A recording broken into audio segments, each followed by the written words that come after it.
വാർത്തകൾ തുടരുന്നു. District 318D region 4ലെ region conference Edamuttam lions club ഹാളിൽ നടത്തി. ഏരിയ ചെയർപേഴ്സൺ അമ്പിളി സുചിന്ത് ഭദ്രദീപം കൊളുത്തി ചടങ്ങുകൾക്ക് തുടക്കം കുറിച്ചു. Organising committee chairman T K Narendran ആമുഖ പ്രഭാഷണം നടത്തി. സോൺ ചെയർപേഴ്സൺമാരായ VS പ്രസന്നൻ, ജോസ് പോൾ ആലപ്പാട്ട് എന്നിവർ പ്രവർത്തന റിപ്പോർട്ട് അവതരിപ്പിച്ചു. റീജിയൽ ചെയർപേഴ്സൺ PN സുചിന്ത് മുഖ്യപ്രഭാഷണം നടത്തി. വിവിധ മേഖലകളിൽ പ്രാഗൽഭ്യം തെളിയിച്ച doctor NA Mahin, SIKG Antony, Joju Thekkanath, EM Shameer, UC Lalson, Pradeep Muthirapparambil എന്നിവരെ retired college principal professor TR Hari ചടങ്ങിൽ ആദരിച്ചു.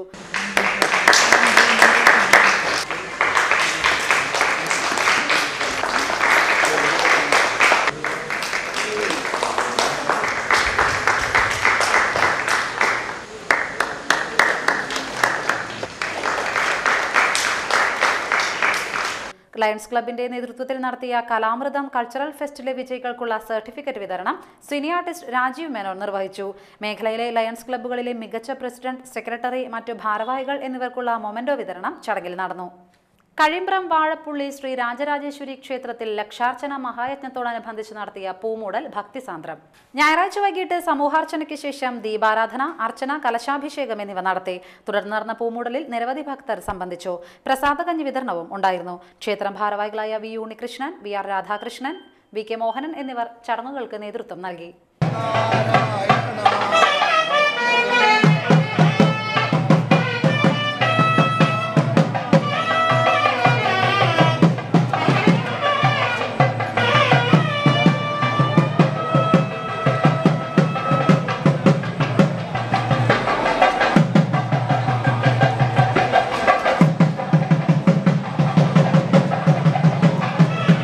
കോതകുളത്ത് കാറിടിച്ച് പരിക്കേറ്റ് തൃശൂർ വെസ്റ്റ് ഫോർട്ട് ആശുപത്രിയിൽ ചികിത്സയിലായിരുന്ന വിദ്യാർത്ഥി മരിച്ചു. കോതകുളം ബീച്ച് സ്വദേശി പള്ളായി രാജേഷിന്റെ മകൻ 13 വയസ്സുള്ള അക്ഷയ് രാജാണ് മരിച്ചത്. വലപ്പാട് പള്ളിപ്രം വിദ്യാവിലാസം UP സ്കൂളിലെ 7ാം ക്ലാസ് വിദ്യാർത്ഥിയാണ്. കഴിഞ്ഞ 16-ാം തീയതിയാണ് വലപ്പാട് സ്കൂൾ ഗ്രൗണ്ടിൽ കളി കഴിഞ്ഞ് സൈക്കിളിൽ വീട്ടിലേക്ക് മടങ്ങുന്നതിനിടെ ഇന്നോവ കാറിടിച്ച് അപകടം നടന്നത്. Nattika government fisheries higher secondary സ്കൂളിൽ JCI തൃപ്രയാറിന്റെ നേതൃത്വത്തിൽ കരിയർ ഗൈഡൻസ് ക്ലാസ് നടത്തി. സ്കൂൾ ഹാളിൽ നടന്ന പരിപാടി SMC ചെയർമാൻ KB ഹംസ ഉദ്ഘാടനം ചെയ്തു. School principal KH Sajan, PTA president VK Dinesh, BK Janardhanan, മാതൃസംഗമം president Sunila Sreedharan, JCI president PP Lineesh എന്നിവർ സംസാരിച്ചു. International trainer Sanu K Dharman ക്ലാസിന് നേതൃത്വം നൽകി. കയ്പമംഗലം ഗ്രാമപഞ്ചായത്ത് 2ാം വാർഡിലെ ഉഷസ് അംഗൻവാടിയിൽ പ്രവേശനോത്സവം നടത്തി. KK അഫ്സൽ ഉദ്ഘാടനം ചെയ്തു. കയ്പമംഗലത്ത് തന്നെ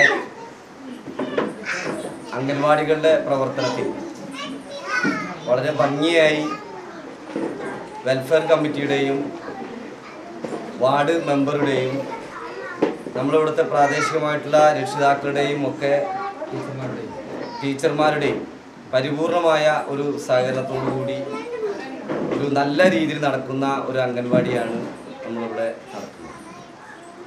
പ്രത്യേകിച്ച് എനിക്ക് പറയാനുള്ളത്, നേരത്തെ ഒരു നല്ല അംഗൻവാടിയിലെ ഒരു ടീച്ചർ, സുശീല ടീച്ചർ വളരെ ഭംഗിയായി. വാർഡ് മെമ്പർ KA പുരുഷോത്തമൻ അധ്യക്ഷത വഹിച്ചു. TV ബാഹുലയൻ, സുശീല പ്രദീപ്, ഉഷാരാജു എന്നിവർ സംസാരിച്ചു. മത്സ്യത്തൊഴിലാളികളോടുള്ള അവഗണന അവസാനിപ്പിക്കണമെന്ന് കേന്ദ്ര സർക്കാരിനോട് ജനതാ മത്സ്യത്തൊഴിലാളി യൂണിയൻ സംസ്ഥാന കമ്മിറ്റി യോഗം ആവശ്യപ്പെട്ടു. ഡോക്ടർ മീനാകുമാരി കമ്മീഷൻ റിപ്പോർട്ട് തള്ളിക്കളയുക, തീരദേശ പരിപാലന നിയമത്തിലെ അപാകതകൾ പരിഹരിക്കുക, വിദേശ ട്രോളറുകൾ നിരോധിക്കുക, ഉൾനാടൻ ജലമലിനീകരണം തടയുക, മത്സ്യത്തൊഴിലാളികൾക്ക് മത്സ്യബന്ധനത്തിന് 61 ദിവസത്തെ സമ്പൂർണ്ണ നിരോധനം ഏർപ്പെടുത്തിയതും വിദേശ കുത്തകകൾക്ക് സഹായവും പരമ്പരാഗത മത്സ്യത്തൊഴിലാളികൾക്ക് ദുരിതവും സമ്മാനിക്കുന്ന സെയ്താ റാവു കമ്മീഷൻ റിപ്പോർട്ട് പിൻവലിക്കുകയും ആഴക്കടൽ മത്സ്യബന്ധനത്തിന് പോകുന്നവർക്ക് പാസ്പോർട്ട് വേണമെന്ന നിയമം പിൻവലിക്കുക, കേന്ദ്രത്തിൽ ഫിഷറീസ് മന്ത്രാലയം സ്ഥാപിക്കുക, മത്സ്യത്തൊഴിലാളികളുടെ വെട്ടിക്കുറച്ച മണ്ണെണ്ണക്കോട്ട പുനഃസ്ഥാപിക്കുക തുടങ്ങിയവ നടപ്പിലാക്കണമെന്നാവശ്യപ്പെട്ടുകൊണ്ട് ജനതാ മത്സ്യത്തൊഴിലാളി യൂണിയൻ സംസ്ഥാന കമ്മിറ്റിയുടെ നേതൃത്വത്തിൽ കേന്ദ്ര സർക്കാരിന്റെ അവഗണനയ്ക്കെതിരെ സമരം നടത്തുവാനും പ്രധാനമന്ത്രിക്ക് നിവേദനം കൊടുക്കുവാനും തീരുമാനിച്ചു. യോഗത്തിൽ ജനതാ മത്സ്യത്തൊഴിലാളി യൂണിയൻ സംസ്ഥാന പ്രസിഡന്റ് AT ശ്രീധരൻ അധ്യക്ഷത വഹിച്ചു. ജനതാ മത്സ്യത്തൊഴിലാളി യൂണിയൻ സംസ്ഥാന secretary Anandan Kaithavalappil, TK Srinivasan, Basheer Thaivalappil, SK Kunjumon, PS Azeez, V Surendran, Vishwamohan, KJ Ajayan തുടങ്ങിയവർ പ്രസംഗിച്ചു. പ്രധാന വാർത്തകൾ വീണ്ടും. അഴിമതിക്കും രാഷ്ട്രീയ ജീർണതയ്ക്കുമെതിരെ DYFI സംസ്ഥാന വടക്കൻ മേഖലാ ജാഥയ്ക്ക് വലപ്പാട് ചന്തപ്പടിയിൽ വൻ സ്വീകരണം. UDF സർക്കാരിന്റെ കർഷക വിരുദ്ധ നയങ്ങൾ തിരുത്തണമെന്നാവശ്യപ്പെട്ട് കേരള കർഷക സംഘത്തിന്റെ ആഭിമുഖ്യത്തിൽ വില്ലേജ് ഓഫീസുകൾക്ക് മുന്നിൽ ധർണ നടത്തി. കയ്പമംഗലം ഗ്രാമപഞ്ചായത്ത് 5ാം വാർഡിലേക്കുള്ള ഉപതിരഞ്ഞെടുപ്പ് ചൊവ്വാഴ്ച നടക്കും. വാർത്തകൾ കഴിഞ്ഞു. നമസ്കാരം.